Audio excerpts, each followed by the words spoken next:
एक बार ऐसा हुआ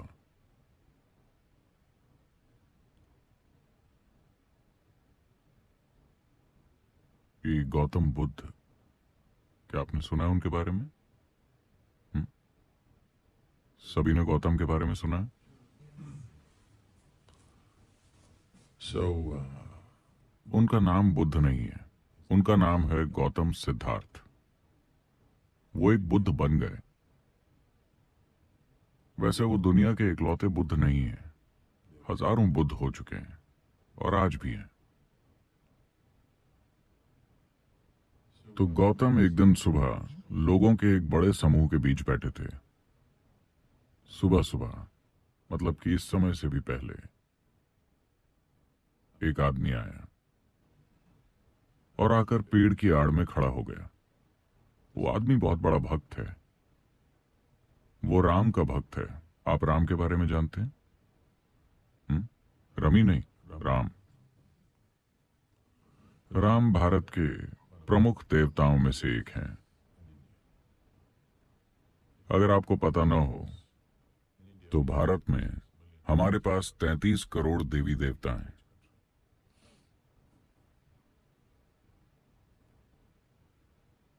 तो वो राम का बहुत बड़ा भक्त था। भारत में भक्तगण, आजकल ऐसा नहीं होता, ना हर कोई ऐसा होता है, लेकिन वो लोग जो इसे गंभीरता से लेते हैं, वो जिस भगवान में विश्वास रखते हैं उसके नाम के अलावा कुछ और बोलते ही नहीं। अगर वो आपको बुलाना चाहते हैं तो वो कहेंगे राम राम। अगर जाने के लिए कहना हो तो राम राम। अगर उन्हें कुछ चाहिए तो राम राम। राम के सिवा कोई और शब्द नहीं। कपड़ों पर भी राम राम छपा है। वो बोलते भी राम राम है, वो जीते भी राम राम है। वो अपनी पूरी जिंदगी भगवान को समर्पित कर देते हैं। आप स्मार्ट हैं, आप वैसे नहीं हैं। आप भगवान को इंश्योरेंस की तरह रखते हैं।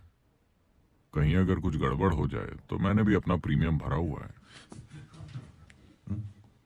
जो कुछ आपको करना है आप कर ही लेते हैं। भगवान को आप इंश्योरेंस की तरह रखते हैं। आप स्मार्ट हैं, लेकिन इस आदमी ने अपना पूरा जीवन भगवान में लगा दिया, पूरी तरह से। उम्र बीत रही है, थोड़ा सा संदेह पैदा हुआ। क्या यहाँ ऐसे लोग हैं जो भगवान में विश्वास नहीं रखते? कोई नहीं? कोई वामपंथी नहीं है? सिर्फ एक। क्या नाम है आपका? सिर्फ जॉन और कोई नहीं?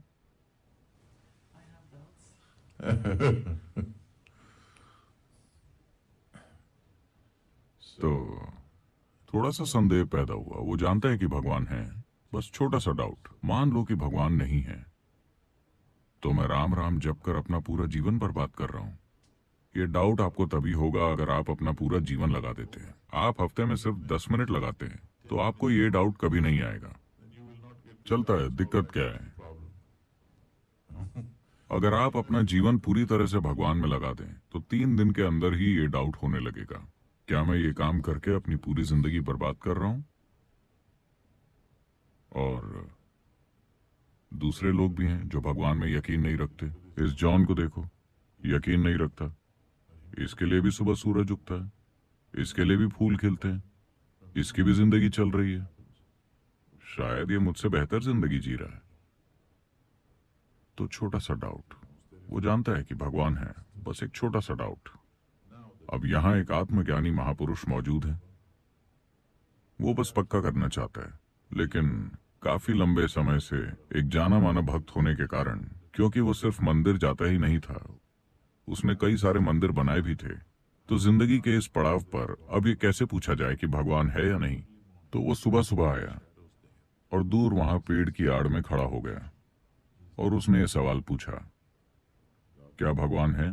गौतम ने उस आदमी की तरफ देखा और साफ साफ कह दिया, नहीं। वहां शिष्यों की पूरी मंडली बैठी थी। उनके मन में ये जद्दोजहद हमेशा चलती रहती थी कि भगवान है या नहीं, भगवान है या नहीं। उफ, अब जाके राहत मिली। जब भी वो गौतम से ये सवाल पूछते थे तो वो हमेशा मौन हो जाते, वो कुछ नहीं कहते। पहली बार उन्होंने साफ साफ जवाब दिया, भगवान नहीं है। पूरी मंडली में खुशी की लहर फैल गई।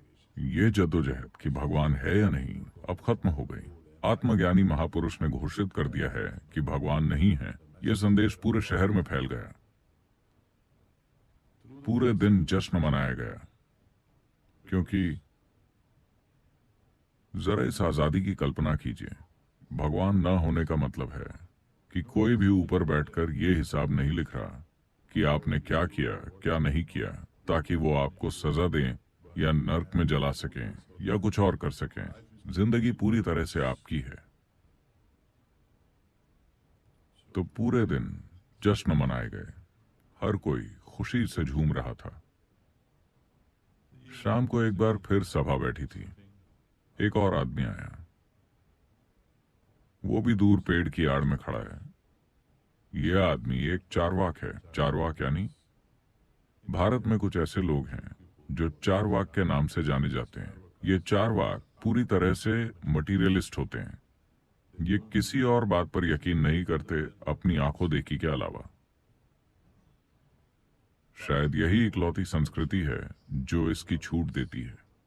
आप देखेंगे कि बहुत से धर्म प्रचारक भगवान का संदेश फैलाने के लिए गांव-गांव जा रहे हैं, और भगवान के न होने का प्रचार करने वाले भी गांव-गांव जा रहे हैं और लोगों से बहस करके ये साबित कर रहे हैं कि भगवान नहीं है। शायद यही इकलौती संस्कृति है जो इसकी इजाजत देती है। बाकी जगहों में तो वो मारे जाएंगे।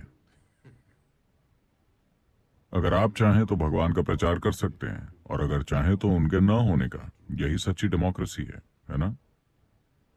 ऐसा हजारों सालों से चलता आ रहा है। लोग गांव में जाकर बहस करते हैं और साबित करते हैं कि भगवान नहीं है। तो ये एक एक्सपर्ट चारवाक है। आपका विश्वास चाहे कितना भी पक्का क्यों ना हो, अगर आपने 10 मिनट उससे बात कर ली तो वो साबित कर देगा कि भगवान नहीं है। हजारों लोगों को वो यकीन दिला चुका है कि भगवान नहीं है, भगवान नहीं है, भगवान नहीं है। उम्र बीत रही है। थोड़ा सा संदेह आ गया है। मान लो कि भगवान है। जब मैं वहां जाऊंगा तो क्या वो मुझे छोड़ देंगे? और ये सारे भक्तगण कहते हैं कि उनके पास टॉर्चर करने के लिए हर तरह के औजार हैं। चूंकि मैं ये साबित करने में लगा था कि उसका अस्तित्व ही नहीं है, वो शायद मुझे ज्यादा ही टॉर्चर करेंगे। वो जानता है कि भगवान नहीं है। उसने हजारों लोगों को साबित किया है कि भगवान नहीं है। बस थोड़ा सा संदेह है। अब एक आत्मज्ञानी महापुरुष मौजूद हैं। वो पक्का करना चाहता है। तो वो शाम को आकर वहां खड़ा हो गया और उसने भी वही सवाल पूछा, क्या भगवान है? गौतम ने उस आदमी की तरफ देखा और कहा, हाँ। एक बार फिर खलबली मच गई। सुबह उन्होंने कहा भगवान नहीं है। वो सभी बहुत खुश थे। शाम को वो कहते हैं भगवान है। तो गौतम ये कौन सा खेल खेल रहे हैं? देखिए, अगर आप विश्वास करते हैं कि भगवान है या आप विश्वास करते हैं कि भगवान नहीं है, दोनों एक ही चीज हैं। You're in the same boat. You believe something that you do not know. आप ऐसी चीज पर विश्वास कर रहे हैं जिसे आप नहीं जानते। मैं इस पर विश्वास करता हूं, तुम उस पर विश्वास करते हो, इससे कोई फर्क नहीं पड़ता। आप किसी भी चीज पर विश्वास कर सकते हैं। हाँ, कोई भी किसी भी चीज पर विश्वास कर सकता है। ये जरूरी नहीं कि इसका सच्चाई से कोई भी लेना देना हो। अगर आप ये स्वीकार करें कि मैं नहीं जानता, तो जानने की चाहत पैदा होगी। अगर चाहत पैदा होगी तो खोज शुरू होगी, और अगर खोज शुरू होगी तो जानने की संभावना भी होगी।